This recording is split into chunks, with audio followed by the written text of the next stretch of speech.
오늘 함께 나누실 말씀 요한계시록입니다. 요한계시록 지금 생명의 삶이 이달부터 요한계시록이 시작됐죠. 지난달에 우리가 레위기를 2달간에 걸쳐서 마쳤습니다. 성경 일독할 때 가장 큰 고갯길이 레위기라고 합니다. 레위기 읽다가 다 그냥 포기하고 다른 쪽 성경을 보는 사람은 그래도 감사한 거고 이제 덮는 사람들이 많은데 그래도 감사하게 레위기 잘 마쳤고요. 레위기 고개를 넘었더니 뭐가 나왔나요? 요한계시록이 나왔습니다. 어떤 분이 그러더라고요. 요한계시록 이거 어떻게 읽지? 그러시더라고요. 그래요. 우리의 지성과 우리의 지혜로는 감당하기 힘든 계시록의 말씀들입니다. 그런데 여러분 계시록을 시작하면서 제가 오늘 계시록 말씀을 붙잡은 이유는 여러분들이 계시록 큐티할 때에 좀 조직적인 성경관을 갖고 할 수 있도록 제가 좀 틀을 잡아드리겠습니다. 그러면은 계시록 말씀의 그 본질적인 하나님의 뜻을 파악하면은 그 우리가 해석할 수 없는 이해할 수 없는 여러 가지 환상들이 우리 안에 성령께서 깨달음으로 주실 줄 믿습니다. 자, 오늘 계시록의 내용과 구주에 대한 전체적인 이해를 한번 돕도록 하겠습니다.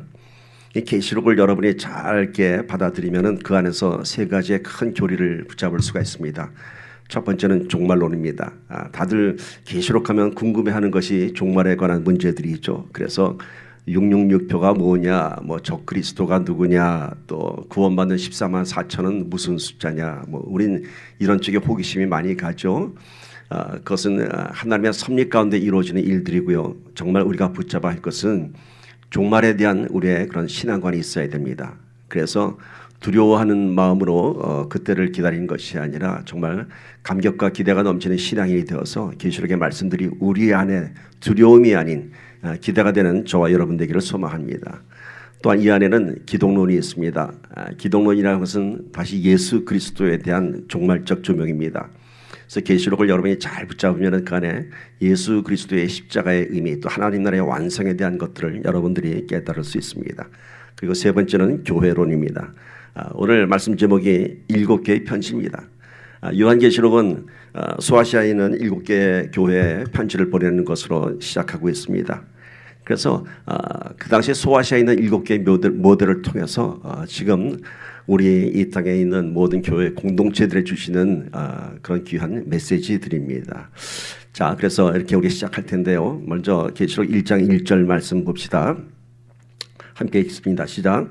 예수 그리스도의 계시라 이는 하나님이 그에게 주사 반드시 속히 일어날 일들을 그 종들에게 보이시려고 그의 천사를 그 종 요한에게 보내어 알게 하신 것이라. 자, 1장 3절 한번 봅니다. 시작. 이 예언의 말씀을 읽는 자와 듣는 자와 그 가운데 기록한 것을 지키는 자는 복이 있나니 때가 가까움이라. 제가 왜 이 두 말씀을 이렇게 여러분께 제시했느냐면은 1장 1절은 어떻게 시작하죠? 예수 그리스도의 계시라. 1장 3절은 무슨 말씀? 이 예언의 말씀. 우리는 계시와 예언에 대해서 그게 뭐 같은 뜻인 줄 이렇게 아마 넘어가기가 쉽습니다. 전혀 다릅니다. 그래서 이 계시와 예언에 대한 것을 먼저 구별해야 됩니다. 1장 1절에서는 예수 그리스도의 계시라 이렇게 했고 1장 3절에서는 이 예언의 말씀을 하고 시작합니다. 즉 요한계시록은 계시적인 말씀이 있고 예언적인 말씀이 있는 것입니다. 그래서 계시와 예언에 대한 구별을 해야 되는데요. 첫 번째 어떤 계시라고요? 예수 그리스도의 계시라고 얘기합니다. 자, 계시는 revelation, 감춰진 것들이 들추어지는 것입니다. 그런데 특별히 여기서 예수 그리스도의 계시라, 예수 그리스도 자신이 이 종말론적인 메시지를 통해서 지금 드러나는 겁니다. 그래서 이 안에 기독론이 세워지는 겁니다. 그러니까 이제 마지막 때 사건이나 사물들을 통해서 하나님 자신을 드러내는 것입니다. 그러니까 하나님의 섭리가 있고 경륜이 있습니다. 예언은 뭐냐 하면은 어떤 사건을 중심적으로 해서 앞으로 있을 일들을 미리 알려주시는 것입니다. 그러니까 사건에 대한 예정이죠. 뭐가 다를까요? 계시하고 예언이? 계시는 어떤 사건이나 사물을 통해서 누구를 드러내요? 하나님 자신과 하나님의 섭리, 하나님의 경륜을 드러내는 것이고요. 예언은 사건을 미리 이렇게 선포하는 것입니다. 계시라고 하는 것은 감춰졌던 것, 우리가 알지 못했던 것들이 이제 들추어지는 것입니다. 그래서 리벨레이션이라는 단어가 사용되고 있죠. 근데 이 계시에는 두 가지 계시가 있습니다. 일반 계시가 있고 특별 계시가 있습니다. 일반 계시라고 하는 것은 일반적으로 우리가 하나님의 임재를 경험할 수 있는 것들, 그건 뭐냐면 이 자연 환경 속에서 우리가 고백해줘. 하나님이 정말 아름답게 창조하셨다. 멋진 자연 환경 보면은 예를 들어서 이렇게 여행을 해갖고 멋진 경치를 보면은 하면서 뭐가 나와요? 하나님의 그 창조의 섭리가 우리 안에서 고백됩니다. 이런 것을 일반 계시라고 합니다. 우리가 눈으로 보고 느끼고 우리가 감탄할 수 있는 것들. 그리고 특별 계시라고 하는 것은 일반적인 그런 사건이 아니라 초자연적인 현상 속에서 하나님 자신을 드러내는 계시입니다. 그런데 이 요한계시록에는 이런 특별 계시들이 환상을 통해서 많이 기록되어 있습니다. 그래서 이 특별히 요한계시록에 기록되어 있는 특별 계시는 하나님의 경륜이란 말은 하나님의 계획이란 뜻입니다. 하나님의 계획을 드러냈지만은 결코 인간의 지혜로는 해석할 수가 없고 대처할 수도 없고 예측할 수도 없는 하나님의 일에 관한 것입니다. 무슨 말씀인지 아시겠죠? 하나님의 특별 계시를 통해서 요한계시록에 자기 자신을 들춰내는데 그것을 우리가 이해할 수도 없고 그 일어날 일들에 대해서 대처할 수도 없는 것입니다. 단지 우리가 되어지는 일들을 통해서 이것이 하나님의 섭리구나라는 것을 확인하는 것입니다. 그래서 계시를 기록한 이유는 하나님의 경륜은 하나님의 계획된 일들은 선포된 말씀이 반드시 성취된다는 것을 알게 하기 위한 것입니다. 그러니까 계시록의 말씀의 환상들과 많은 계시록 말씀을 우리가 이해할 수는 없지만은 기록해 놓으신 이유는 훗날 그 사건이 이 땅에서 성취되었을 때 하나님의 경륜이구나라는 것을 우리가 보고 믿게 되는 것입니다. 이런 계시록에 관한 말씀이 구약에는 다니엘서가 있죠. 다니엘서 보면 뒤에 이런 부분이 나옵니다. 마지막 때는 사람들의 왕래가 빈번하고 지금 21세기 시대를 그대로 기록한 말씀들이 있습니다. 그러니까 아마 100년 전만 해도 그 말씀을 이해할 수 없지만은 지금은 우리가 그 말씀이 무엇을 얘기하는지 알 수 있습니다. 지금 우리는 놀라운 세상을 살고 있습니다. 앉아서 뉴욕에 있는 내 손녀하고 화상통화하는 것이 아주 상식이 되어 있습니다. 예전에는 상상도 할 수 없는 일들이죠. 그러니까 이런 일들이 이루어질 때 하나님의 나라가 오고 있구나, is coming 하는 것을 우리가 알 수 있는 것입니다. 그래서 계시록에 이런 말씀들이 기록된 이유는 지금은 이해할 수 없지만은 그 일들이 이루어져 가면서 하나님의 통치 속에 이 땅에 하나님 나라가 임하는 것이구나라는 것을 우리가 깨달을 수 있는 것입니다. 우리가 주의할 것은 요한계시록에 기록된 이런 요한의 여러 가지 환상에 대해서 섣불리 해석해서는 안 됩니다. 이거를 섣불리 해석하면은 이제 많은 이단이 교리와 비슷해집니다. 단지 그 일들이 이 땅에서 이루어질 때 우리는 그것이 하나님의 계획된 섭리인 것을 깨닫게 되는 것이지 그것을 우리가 그 666은 이런 것이다 저 그리스도는 어떤 것이다라고 우리가 단정 지을 수는 없는 것입니다. 뭐 예전에 크레딧 카드 나왔을 때도 뭐 이게 666이다라고 하는 거 있고 뭐 여기에다가 뭐 절대로 뭐 칩을 넣지 마라 뭐 이제 그런 얘기들이 있었죠. 저는 666에 대해서만 말씀드리자면 이렇게 생각합니다. 하나님께서는 우리가 666이 무엇인지 구별할 수 없을 만큼 그렇게 666표를 주시지 않습니다.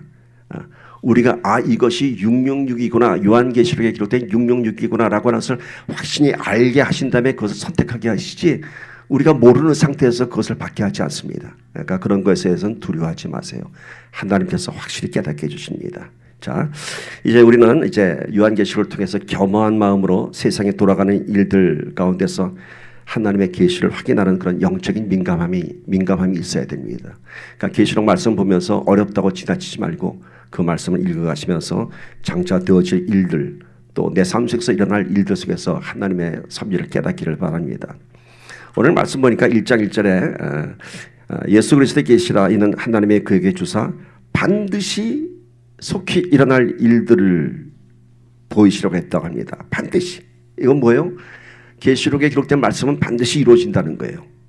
반드시 이루어지는 것입니다. 오늘 우리가 이것을 꼭 깊이 새겨야 됩니다. 여러분 반드시 이루어집니다. 환상이 아니고 이루어집니다. 그 다음에 속히 이루어진다고 했어요. 그러면 사도 요한이 이 환상을 받는 것은 거의 2000년 가까이 되는데 그 속히가 왜 아직도 안 오냐, 그렇게 생각하실지 모르겠어요. 근데 이 속히라고 하는 것은 시간의 개념이 다릅니다. 우리의 때가 아니라 하나님의 때를 얘기하는 것이고, 또 언어적 의미는 이 속히는 영어의 soon, 지금 바로 right now 그런 개념이 아니라요, suddenly라는 개념입니다. 어느 날 갑자기, 우리가 예상하지 않은 어느 날 갑자기. 그러니까 속히에 대해서는 시간 개념을 우리의 시간 개념으로 잡으면 안 되고 하나님의 계획 가운데 어느 날 갑자기 일어날 일들인 것입니다. 자, 이제 여러분 이제 계시록을 시작하는데 계시록에 대한 구조를 제가 좀 알려드리겠습니다. 이 구조만 갖고 계시면은 앞으로 계시록 읽어가는데 어렵지 않습니다. 보세요, 6가지의 구조로 되어 있습니다. 필요하신 분들은 카메라를 찍어 두시면 훨씬 편할 것 같습니다. 세상이 이렇게 변했어요. 예전에 이거 다 적어야 되는데 요즘은 스마트폰 갖고 찰칵찰칵 찍으면은 전송도 해줄 수 있고, 그죠? 정말 마지막 때가 다 오는 것 같습니다. 자, 보시다시피 첫 번째는 7촛대와 7별에 대한 환상. 이것은 교회와 성령에 관한 메시지입니다. 7촛대는 교회고요, 7별은 그를 주관하는 성령님, 예수님입니다. 교회의 머리 되신 예수에 관한 메시지입니다. 이것이 1장의 구조고요. 계시록 2장에서 3장은 7교회에 대한 7개의 편지가 기록되어 있고요. 4장에는 놀라운 하늘의 예배가 기록되어 있습니다. 여러분 이 4장 보실 때 아주 정말 그 안에 들어가 보세요. 그 말씀 안에 12보좌 앞에서 그 거룩한 하나님의 임재를 경험해 보시기를 부탁드립니다. 4장 말씀을 통해서 하늘의 그 천상의 예배가 기록되어 있어요. 우리는 그 천상의 예배가 뭔지 잘 알 수 없지만은 저는 어느 날 이런 천상의 예배를 꿈도 아니고 환상을 통해서 경험했습니다. 얼마나 놀라운지요. 제가 그 천상의 예배 안에 들어갔을 때 얼마나 아름다운지 그거는 이 세상이 말로 표현할 수 없어요. 그 천상에서 들려오는 그 아름다운 음악 소리는 제가 이제까지 들어보지 못했던 음악 소리고요. 그 눈앞에 펼쳐지는 광경들은 지금도 뭐라고 표현할 수가 없어요. 그렇게 놀라운 광경을 좀 봤습니다. 그러니까 이 4장에는 그런 하늘의 예배가 기록되어 있고요. 이제 5장부터 16장은 이제 마지막 때 내려질 재앙에 관한 것입니다. 7인 7나팔에 대한 7대접에 대한 환상입니다.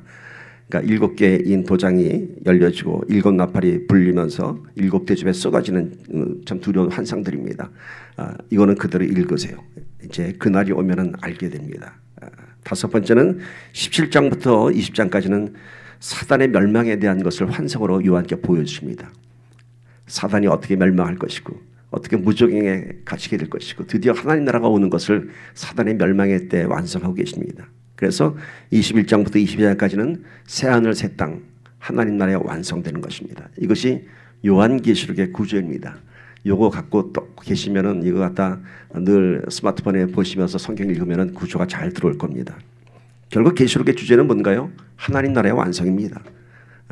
창세기에서도 시작해서 그 하나님의 그 수많은 섭리와 경륜들이 완성되는 역사입니다. 하나님 나라가 이렇게 완성되기 위해서 가장 중요한 하나님의 주제는 뭐였냐면은 바로 교회입니다. 교회로 시작해서 하나님 나라의 완성의 주제를 완성합니다. 그래서 계시록은 7금초대와 7별의 이야기를 시작으로 하고 있죠. 성경에 기록되기를 계시록 1장 20절 보세요. 내가 본 것은 내 오른손에 7별의 비밀과 또 7금초대라. 7별은 7교회의 사자요 7촛대는 7교회니라. 사도 요한에게 그 환상을 설명해 주셨어요. 아주 친절하게. 7촛대는 소아시아의 7교회다. 그래서 그 7개의 편지를 보내시면서 하늘의 예배를 모델로 보여주십니다. 4장에서 교회가 이런 예배를 드려야 한다. 자, 교회를 금초대로 이제 말씀하셨어요. 촛대도 아니고 그냥 금초대예요. 왜 교회가 금초대일까? 여러분, 금의 속성이 뭡니까? 변하지 않는 속성이 있습니다. 금은 변하지 않습니다. 때는 묻힐만정 금은 변하지 않습니다. 그 다음에 금은 반짝반짝 글리터링 빛을 발하는 속성이 있고요. 그리고 아주 귀한 물질입니다. 이것이 바로 교회의 본질에 관한 비유입니다. 금이 변하지 않는 것처럼 교회의 복음이 변하지 않아야 하며 빛을 발하는 것처럼 세상에 영향력을 발휘해야 하며 존귀한 그 속성 가운데 우리가 생명의 금 면류관을 교회를 통해서 갖게 되는 것입니다. 이것이 일곱 금초 때 교회에 대한 본질입니다. 그런데 뒤이어서 기록되는 일곱인, 일곱 나팔, 일곱 대접에 쏟아지는 재앙은 무엇에 관한 이야기냐 하면요, 타락한 이 땅의 교회들, 사탄의 세력들에게 진노의 계시를 기록한 것입니다. 교회가 타락하면은 무서운 진노를 받게 되어 있습니다.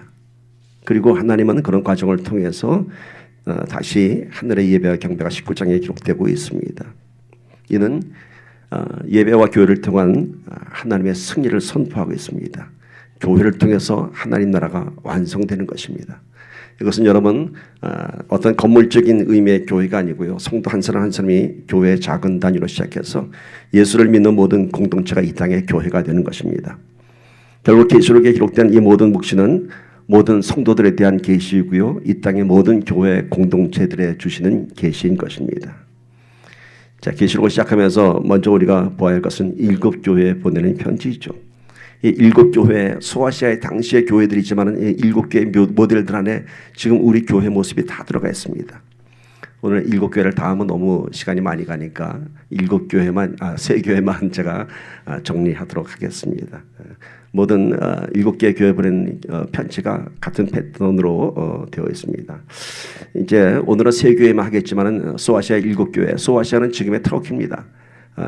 소아시아의 지도를 보면은 이제 일곱 교회 그 위치가 나옵니다. 자, 이렇게 보면 그 편지의 순서가 이제 에베소 교회에서부터 시작해서 쭉 시계 방향으로 돌아가게 되었습니다. 그래서 첫 번째 편지가 에베소, 두 번째 편지가 서머나 교회, 세 번째 버가모 교회, 두아디라, 사대, 빌라델피아, 라우디게아에서 일곱 개 교회를 돌아가면서 누가 편지를 보내요? 하나님께서 편지를 보내신 것입니다. 여러분 한번 설레는 마음으로 받아보세요. 러브레터를 받아도 좀 설레지 않습니까? 하나님께서 편지를 주신 거예요. 교회에게. 오늘 은혜 안의 교회에게 하나님께서 일곱 개의 편지를 주었다고 생각해 보세요. 참 벅찬 마음으로 읽혀지지 않겠습니까? 그 첫 번째 편지 봅시다. 계시록 2장 1절에서 7절. 에베소 교회의 사자에게 편지하라. 오른손에 있는 일곱 뼈를 붙잡고 일곱 금초대 사이를 거니시는 이가 이르시되, 내가 내 행위와 수고와 내 인내를 알고 또 악한 자들을 용납하지 아니한 것과 자칭 사도라 하되 아닌 자들을 시험하여 그의 거짓된 것을 내가 드러낸 것과 또 내가 참고 내 이름을 위하여 견디고 게으르지 아니한 것을 아노라.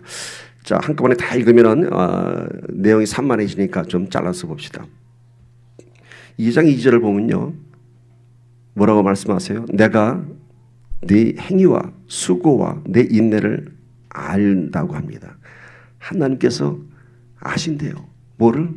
네가 한 모든 행위를 알고 네가 한 모든 수고를 알고 너의 인내를 다 알고 계신대요. 이 말씀 좀 벅차지 않으세요? 우리 좋으신 하나님께서 지금 나를 보고 계시고 나의 모든 행위를 알고 계신다는 사실을 깨닫는 순간 어떤 사람은 이것이 큰 위로가 되고 큰 힘이 되고 용기가 될 것입니다. 하나님께서 나를 보고 계셨구나. 어떤 사람? 이 외로운 길을 주님 한 분만 바라보고 가는 신실한 신앙인들.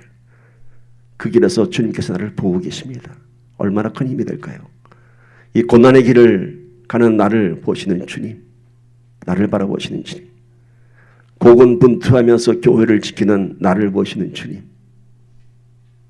주님의 러브레터가 그거예요. 내가 너의 모든 행위를 다 알고 있다. 네가 얼마나 수고했는지, 네가 얼마나 인내했는지 내가 알고 있다. 여러분, 이 편지 소두가 저와 여러분에게 큰 위로가 될 줄 믿습니다. 그런데 주께서 우리의 모든 행위를 보고 알고 계신다는 사실을 깨닫는 순간 어떤 사람은 참으로 부끄럽고 두렵고 창피할 것입니다. 마음이 찔리는 사람들이 있을 것입니다. 주께서 보고 계셨는데, 주께서 보고 계셨는데 나의 부끄러운 모습들, 두려운 마음들. 그런데 더 불쌍한 사람은 이런 말씀을 보고도 아무렇지도 않은 사람입니다. 주께서 나를 알고 계신다는데 아무렇지도 않아요. It doesn't matter to me. 아무렇지도 않아요. 왜 그럴까요? 신앙생활 한다고 하지만은 교회 출석하지만은 결국 하나님 믿는 자가 아니기 때문입니다. 좀 더 적나라하게 표현하면 거짓 신자이기 때문입니다. 가짜입니다. 말씀에 아무런 반응이 없는 사람, 겉으로만 예수 믿고 교회 나온 사람, 심지어 자신도 속고 있는 사람, 내가 구원받은 줄 알고 내가 예수 믿는 사람인 줄 알고 착각하고 있는 사람들, 그런 사람들은 이런 말씀을 봐도 아무런 자극이 없습니다. 성경의 얘기지 뭐. 여러분, 살아있는 신앙인은 말씀에 찔림이 있어야 됩니다. 찔림이 있어야 됩니다. 우리가 보통 은혜 받았다고 얘기할 때 여러분들은 어떤 것에 은혜 받으십니까? 내가 듣기 좋은 말씀, 내가 공감하는 말씀, 그런 걸 들으면서 아멘 하면서 거기만 반응한다면은 그건 은혜 받은 것이 아니라 죽은 신앙입니다. 진정 은혜 받는 것은 그 받은 말씀에 찔림이 있어야 되고요. 그 말씀에 내 안에 고통이 있어야 됩니다. 부끄러움이 있어야 되고 두려움이 있어야 됩니다. 그것은 아직은 그래도 내가 살아있다는 증거입니다. 우리에게 이런 영적 자극이 있기를 간절히 소망합니다. 제가 이번에 좀 깨달은 게 있습니다. 제가 지난 2주 전에 워싱턴 트레시아스 인도하고 왔는데요. 몸이 많이 아파서 트레시아스 한 200번 인도하면서 이렇게 몸이 아팠던 적은 처음이에요. 지금까지 한 번도 아팠던 적이 없어요. 아무리 피곤해도 피곤치 않게 했어요. 근데 이번엔 많이 아팠어요. 그래서 에드빌이라는 약을 이제 먹으면서 견뎠는데 에드빌 약 참 좋더라고요. 예전에 몰랐는데 에드빌 먹으니까 그냥 그 통증이 다 어디로 갔는지. 근데 한편 마음에 두려움이 있었어요. 야, 이렇게 에드빌을 막 그냥 하루에 2알씩 계속 몇 번 먹으면 이 속이 다 망가질 것 같기도 하고 뭐가 건강이 나빠질 것 같아서 되도록 참았어요. 그래서 막 참다가 처음 먹게 될 때 2알, 그것도 떨리는 마음으로 그랬는데 이번에 제가 닥터를 만나고 왔는데 그런 얘기를 해주시더라고요. 통증의학에서는요, 아프면은 진통제 금방 먹으래요. 견디지 말래요. 참지 말래요. 우리의 신경 자극은 모든 신경 자극에 점점 무뎌진다고 합니다.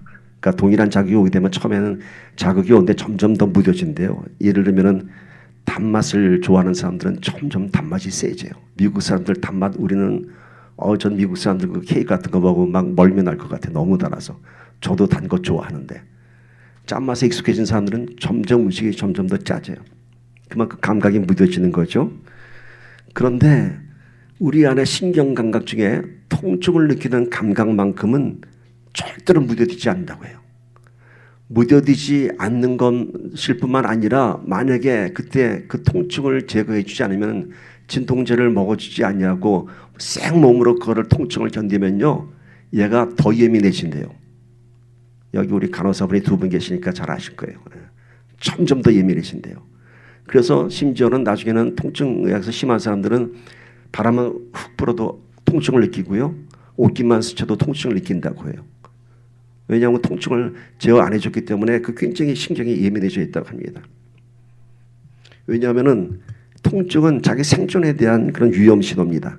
그래서 무뎌지지 않는데요, 오히려 더 예민해지지. 그래서 여러분 이제 아프면은 기도 먼저 하시고 진통제 일단 먹어야 돼요. 네, 제가 이 얘기 왜 하는지 아세요? 제가 깨달은 게 있어요. 그렇구나. 통증은 잠재워야 하는구나. 통증은 견디는 게 아니구나.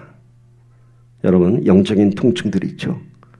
깊은 상실감, 우울증, 분노, 즉시 영적인 치유를 받아야 됩니다. 견디는 거 아닙니다. 우리가 이런 영적인 통증 갖고 십자가에서 진정한 자유와 평강을 누려야 됩니다. 치유되지 않은 영혼은 더 깊은 고통과 상심에 빠지게 됩니다. 오늘 주님께서 우리를 알아보시고 우리를 보고 계신다는 그 사실 앞에서 우리 깨끗이 치유받기를 바랍니다. 치유받기 위해서는 회개가 앞섭니다. 오늘 계시록도 계속 회개하라가 나옵니다. 주님이 나를 알고 나를 보신다는 사실 앞에서 찔림이 있어야 되고요. 아픔이 있어야 되고 그 찔림과 아픔을 통해서 이제 치유받기를 바랍니다. 그래서 진정한 신앙인, 살아있는 신앙인으로서 위로와 자유함을 누리기를 간절히 소망합니다. 헬레나 오웬이 그러잖아요. 상처 입은 치유자라고. 상처 입은 치유자. 상처를 입었지만은 치유받은 사람들, 그 사람들이 또 다른 상처 입은 자들을 치유할 수 있는 것입니다. 주께서 우리 보고 알고 계십니다. 교회에 보낸 편지였어요. 두 번째는 칭찬하십니다. 2장 2절 3절 보니까 내가 내 행위와 수고와 내 인내를 알고 그 뒤에 보니까 또 악한 자들을 용납하지 아니한 것과 자칭 사도라 하되 아닌 자들을 시험하여 그의 거짓된 것을 내가 드러낸 것과 또 내가 참고 내 이름을 위하여 견디고 게으르지 아니한 것을 아노라. 내가 너를 모든 것을 한데 내가 이런 것들을 한 것들을 내가 잘한다고 칭찬합니다. 악한 자들을 용납하지 아니한 것들, 거짓 선지자를 분별한 것, 참고 견디고 게으르지 아니한 것, 열심에 대한 칭찬, 참고 견디고 칭찬해 주세요. 지금 이걸 여러분, 신앙은 참고 견디는 것입니다. 신앙생활은 참고 견디는 가운데 그 믿음이 자라는 것입니다. 참고 견딘다는 게 뭔가요? 영어로 얘기하면 resist하는 거예요. 저항하는 거예요. 저항하는 거. 세상에 대해서 내가 저항하고 버티고 견딜 때에 그때 내 영적인 힘이 생깁니다. 믿음이 생깁니다. 남자들이 멋진 몸을 만들기 위해서 이제 운동을 하죠. 그 운동은 힘에 대한 저항이에요. 무거운 무게를 버텨야 되고요. 무거운 무게를 들어 올려야 되고 그럴 때 자기의 근육이 찢어지면서 멋진 근육이 생깁니다. 마찬가지입니다. 오늘 우리는 영적인 근육을 키워야 됩니다. 레지스트 해야 됩니다. 세상과 투쟁하면서. 그런데 우리가 이런 세상과 투쟁 없이 그냥 세상에 늘 지기만 하면은, 피하기만 하면은, 영적인 근육이 없으면은 세상의 공격에 늘 지고 맙니다. 이런 영적인 근육은요, 세상과의 그런 수많은 저항 속에서 자라나는 것입니다. 육적인 공격을 영적으로 이겨내야 합니다. 오늘 하나님께서 참 칭찬하십니다. 너희가 참 버티고 견뎌냈다. 오늘 우리가 내 힘으로 버틸 수 없습니다. 주님 주시는 그 영적인 권능 안에서 버티고 이기기를 축복합니다. 그럼에도 불구하고 에베소 교회는 책망을 합니다. 2장 4절. 그러나 너를 책망할 것이 있나니 뭐를 버렸다고요? 너의 처음 사랑을 버렸느라. 처음 사랑. 주님을 처음 만났던 그 감정을 잃어버린 교회가 바로 에베소 교회입니다. 그래서 첫사랑을 잃어버린 교회라고 얘기합니다. 첫사랑이 뭔가요? 첫사랑에 대한 기억을 더듬어 보실 수 있는지 모르겠는데 그런 첫사랑에 대한 그런 설레는 마음, 또 사모하는 마음, 뜨거운 열정, 이거 첫사랑의 기억들이겠죠. 제가 어느 집회에서 이런 첫사랑에 관한 얘기를 했더니 어느 사람은 진짜로 자기 첫사랑을 기억해내면서 막 그냥 그 감정을 추스리지 못하더라고요. 그래서 아니 그 첫사랑 말고 그 첫사랑 말고요. 오늘 주님에 대한 그 열정이 회복돼야 됩니다. 근데 우리의 신앙이 오래되면은, 우리의 신앙이 익숙해지면은 나름대로 영적인 근육도 생기고 영적인 분별력도 생기고 나름대로 신앙생활 잘하고 반듯한 신앙인으로 살아가고 있습니다. 그런데 그때에 하나님이 책망하시는 겁니다. 첫사랑에 갈급함이 없고 사모함이 없고 뜨거운 눈물이 사라진 우리의 신앙을 책망하십니다. 어쩌면 저도 그렇고 많은 신앙인들의 모습인지 모르겠습니다. 너무도 좀 덤덤해진, 그리고 지금 이렇게 하는 것이 뭐 큰 잘못이 아닌 것 같은, 그러나 하나님은 그런 마음을 요구하지 않습니다. 첫사랑과 같은 그런 아침마다 새로운 그 사랑의 고백을 듣기를 원하십니다. 오늘 우리 은혜 안의 교회에 이런 첫사랑이 회복되기를 축복합니다. 예배에 대한 감격이 있어야 돼요. 지난 수요일 날 우리가 가인과 아벨을 나누면서 받지 않은 제사에 대해서 나눴죠. 가인도 늘 제사를 드렸어요. 그런데 많은 세월이 흐른 후에 어느 날 가인의 제사가 형식적인 제사가 되고 말았어요.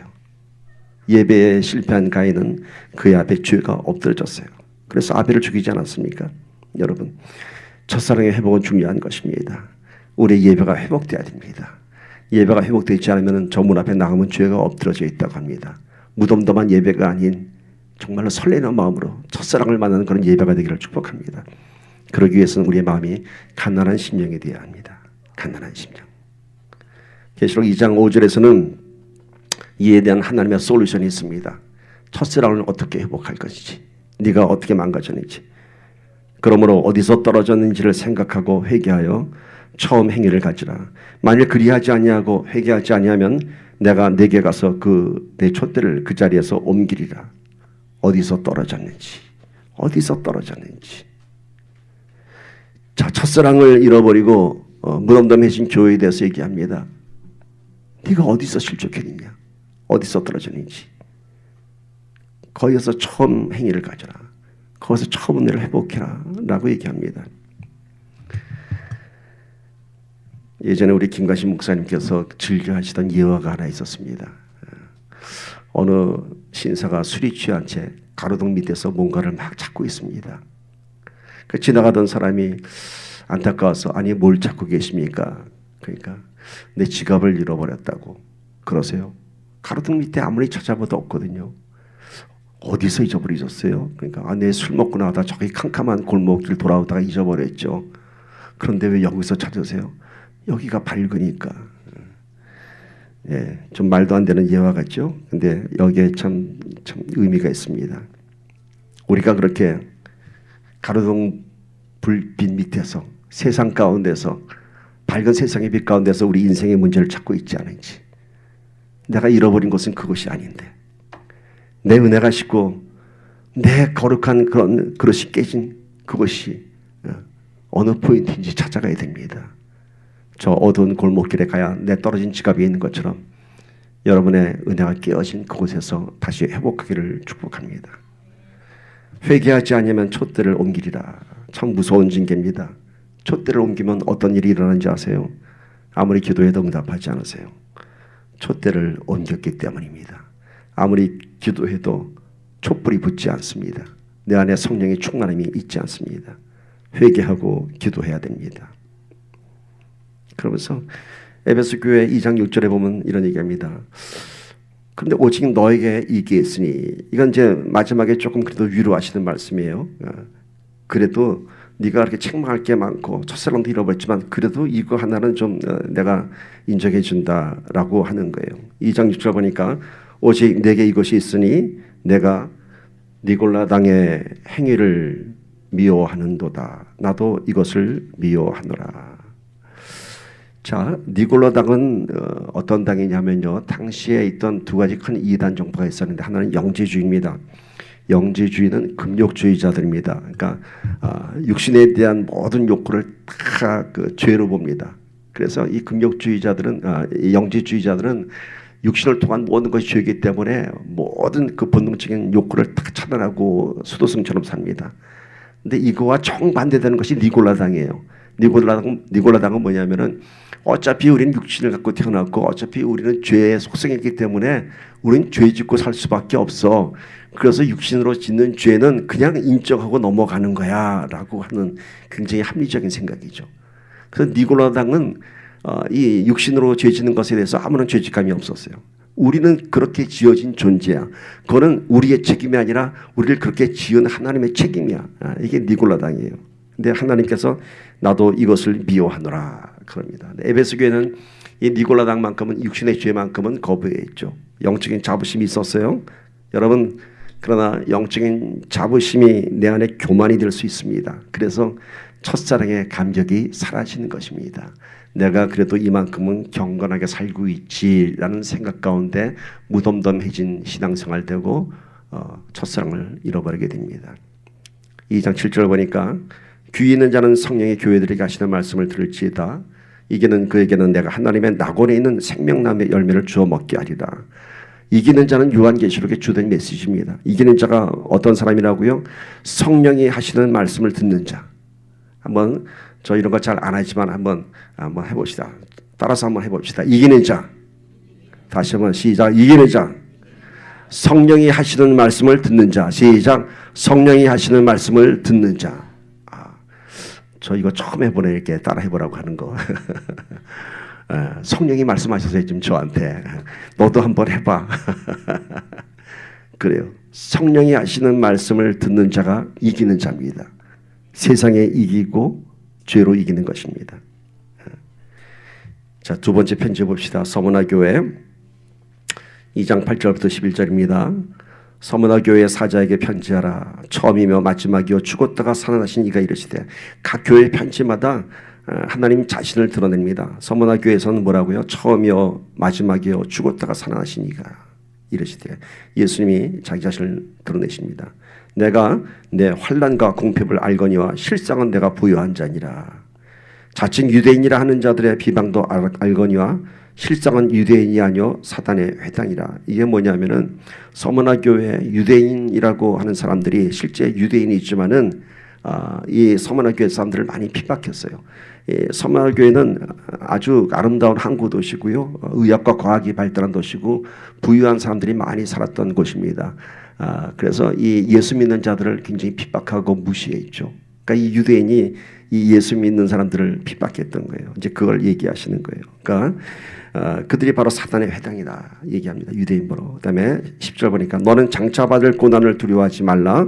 볼지어다 마귀와 장차 너희 가운데서 몇 사람을 옥에 던져 시험을 받게 하리니 너희가 10일 동안 환난을 받으리라. 아주 무서운 얘기 하시죠. 몇 사람을 옥에 던져서 시험을 받게 하고 10일 동안 환난을 받으리라. 그럼에도 불구하고 내가 죽도록 충성하라. 그리하면 내가 생명의 관을 주리라. 그러면서 역시 귀 있는 자는 성령의 교회들에게 하시는 말씀을 들을지다. 이기는 자는 둘째 사망의 해를 받지 아니하리라. 둘째 사망 받지 아니하리라. 구원을 받으리라. 자, 서문화 교회의 이 환난과 핍박을 얘기하고 있습니다. 환난과 핍박이 있는 곳에는 하나님의 책망이 없습니다. 환난과 핍박이 있는 곳에는 오히려 하나님을 더 간절히 찾습니다. 그래서 하나님께서는 오히려 그들을 뭐라고 얘기해요? 부요한 자라고 얘기합니다. 서문화 교회에 줬던 그런 편지의 그 메시지를 봅시다. 그 다음 파워포인트 보여주세요. 예, 서문화 교회는 7교회 중에 유일하게 책망이 없었어요. 유일하게 서문화 교회는. 두 번째는 핍박과 환난과 궁핍이 아주 심했던 교회입니다. 그런데 하나님은 그런 서문화 교회를 부요한 자라고 합니다. 그리고 장차받을 고난을 두려워하지 말라. 죽도록 충성하라. 그리고 둘째 사망의 해를 받지 아니라 생명의 관을 내게 주리라. 이 서문화 교회는 책망이 없었던 교회고 그리고 핍박과 환난이 있었던 교회예요. 이 서문화 교회의 초대 감독이 그 유명한 폴리캅입니다. 그래서 지금도 소아시아의 그 초대교회였던 서문화 교회를 가보면은 그 천장에는 폴리캅 감독의 그런 폴리캅 감독은 어떻게 순교를 당했냐면요, 불에 태워 죽였어요. 화형 당했어요. 그 화형 장면이 지금 서문화 교회 천장에 그려져 있다고 합니다. 저는 가보진 못했지만은 이 폴리캅은 누구냐면 이 요한계시록을 기록한 사도 요한의 제자예요. 근데 당시에는 이제 로마 황제의 지배를 받던 때인데 황제의 신상에 참배할 것을 거절했습니다. 이 폴리캅이. 근데 이 폴리캅이 참 존경받을 만한 인물이 돼갖고 그 서문화 지역의 총독이 이 폴리캅을 살려주기 위해서 폴리캅에게 얘기합니다. 그냥 딱 한 번만 절해. 그러면 살려줄게. 아무도 안 보는 곳에서 그냥 나하고 둘이서만 절해. 그럼 내가 총독으로서 내가 인정해줄게. 이렇게 얘기했다고 합니다. 이때 했던 폴리캅의 유명한 말이 있습니다. 폴리캅이 뭐라고 얘기했는지 아세요? 아무도 안 봐. 총독인 나 혼자만 볼 테니까 여기서 딱 한 번만 절하면 내가 살려줄게. 왜냐하면 나는 당신을 존경하거든. 여러분이라면 어떻겠어요? 여러분이라면 아무도 안 본다는데. 그리고 지금 목숨이 달린 문제예요. 목숨이 달린 문제. 내가 절만 한 번 하면은 내가 다시 서문화 교회 감독으로 다시 또 사역도 할 수 있고. 그리고 이 총독은 그렇다고 세상에 알릴 사람도 아니고 자기를 존경하는 사람인데, 근데 폴리캅이 한 말이 지금까지 내려오고 있습니다. 이렇게 얘기했습니다. 총독, 86년 동안 내가 섬겨온 주님, 그분은 언제나 나를 인자하심으로 대하셨습니다. 그런데 내가 어찌 그분을 모독할 수 있단 말이오. 내 인생의 유익을 위해서, 내가 살기 위해서 어떻게 지금까지 나를 인도하시고 보호하신 하나님을 버릴 수 있겠습니까? 그리고 폴리카프는 화형당했습니다. 순교당했습니다. 책망이 없었던 교회, 고난이 있었던 교회. 근데 오늘 이 편지에는 여전히 고난과 핍박이 더 있을 거라고 얘기합니다. 앞으로도 더 많은 핍박과 고난이 있어. 그런데 충성하라 얘기합니다. 이것이 서머나 교회에 대한 권면입니다. 여러분, 지금 우리의 삶이, 우리의 신앙이, 우리의 교회가 지금까지 광야 같은 삶을 살았고 고금핍하게 살아왔다고 합시다. 그리고 앞으로도 눈에 훤히 보이는 고난과 가난과 초라한 고생길들이 놓여 있다고 합시다. 그런데 오늘 주께서 뭐라고 말씀하세요? 그래도 끝까지 충성하라 얘기하십니다. 그러면서 너희가 부요한 자라고 얘기합니다. 너희가 부요한 자. 여러분, 주님의 말씀입니다. 저 여러분 부요한 자 되기를 축복합니다. 고난이 있지만은 충성합시다. 그 충성하는 자가 이기는 자입니다. 성령의 말을 듣는 자가 되기를 축복합니다. 오늘 말씀 마지막 세 번째 편지입니다. 버가모 교회 계시록 2장 12절 17절 봅시다. 버가모 교회 사자에게 편지하라. 좌우에 날선검을 가지시니까 이르시되 내가 어디에 사는지를 내가 아노니 거기는 사탄의 권좌가 있느니라.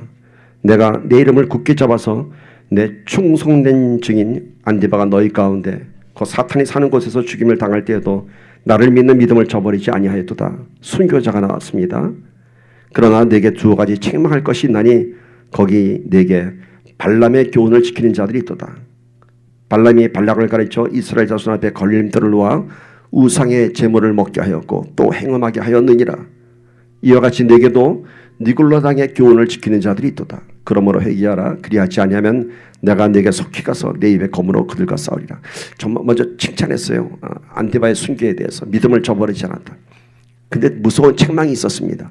뭐예요? 여기 민수기에서 나왔던 이름이 등장하죠. 발람과 발락. 민수기 열심히 공부하신 분들은 기억하실 거예요. 모압왕 발락이 이스라엘의 그 선지자죠. 말하자면 발람에게 이스라엘을 저주해달라는 부탁을 했죠. 근데 그 가는 길에서 말을 하면서 나는 저주하지 않겠다 그런 말이 나왔죠. 그 민수기에서 보면은 이 발람이 결코 이스라엘 저주하지 않은 것으로 나옵니다. 근데 계시록에서 이게 밝혀졌어요. 뭐예요? 발람이 모압 왕에게 이스라엘 백성을 어떻게 타락시켜야 할 것을 알려준 거예요. 뭐예요? 바로 이방신을 섬기게 하고 그런 이방신의 제사를 통한 그런 타락 이런 것을 알려준 거예요. 이방신의 주제는요, 겉으로 보기에는 아주 화려합니다. 풍요와 다산, 자유. 바로 이방 민족, 이방신을 섬겼던 것은 오늘 우리가 경험하는 세상 문화, 물질주의, 쾌락주의인 것입니다. 세상과 타협하는 신앙입니다. 니골라당이 뭔가요? 인간은 어차피 죄질 수밖에 없어. 그러고 주일날 나가서 기도하면 돼. 이게 니골라당의 모습입니다. 오늘 이런 교회를 책망합니다. 문화와 물질과 쾌락에 빠지는 타락한 신앙에 대해서 회개하라고 얘기합니다. 오늘 17절 말씀하면서 오늘 말씀했습니다. 모든 교회들에게 주시는 말씀입니다. 함께 읽어봅시다. 시작. 귀 있는 자는 성령이 교회들에게 하시는 말씀을 들을지어다. 이게는 그에게는 내가 감추었던 만나를 주고 또 흰 돌을 줄 터인데 그 돌 위에 새 이름을 기록한 것이 있나니 받는 자밖에는 그 이름을 알 사람이 없느니라. 성령이 오늘 교회들에게 하신다고 합니다. 이기는 그에게는, 이기는 자에게는 내가 뭘 준다고요? 감추었던 만나. 만나가 뭔가요? 광야에서 주었던 이스라엘의 양식이었습니다. 오늘 우리에게 주시는 감추었던 만나, 생명의 양식, 예수 그리스도의 복음의 능력을 주신다고 합니다. 흰 돌을 줄 터인데 그 위에 새 이름을 적을 텐데 받는 자만이 안다고 합니다. 뭔가요? 구원받은 자는 구원받은 자기의 이름을 압니다. 구원받은 자만이 내 이름의 생명책에 기록되어 있음을 아는 것입니다. 오직 주와 나만의 비밀의 약속인 것입니다. 아멘. 오늘 말씀 정리하면서 잠깐 기도하기를 바랍니다. 오늘 계시록을 시작하면서 새 교회에 준 편지를 통해서 주님의 그 칭찬과 책망과 또 권면을 나눠봤습니다. 에베소 교회는 첫사랑을 잃어버린 것에서 책망했습니다. 내가 너를 잘 아노라. 너의 인내와 너의 수고와 모든 견디고 참은 것을 아노라. 그러나 너는 첫사랑을 잃어버렸다. 첫사랑을 잃어버렸다. 책망이 없었던 교회 서머나 여전히 고난의 길을 가야 하는 서머나, 그러나 주께서 말씀하십니다. 그러나 너는 가장 부유한 교회다. 버가모 교회 순교자가 나왔음에도 불구하고 여전히 물질과 쾌락에 빠지고 육신의 죄가 가득한 교회였습니다. 내가 너를 안다고 합니다. 회개하라. 회개하라. 그러지 아니하면 내가 내게 속히 가서 내 입의 검으로 그들과 싸우리라 말씀하십니다. 오늘 기도할 때 오늘 우리의 심령이 주님 앞에 참으로 다시 한번 가난한 심령이 되기를 바랍니다. 첫사랑을 회복하는 심령이 되기를 바랍니다. 충성하는 심령 되기를 바랍니다. 회개하는 심령 되기를 간절히 소망합니다. 함께 기도합시다.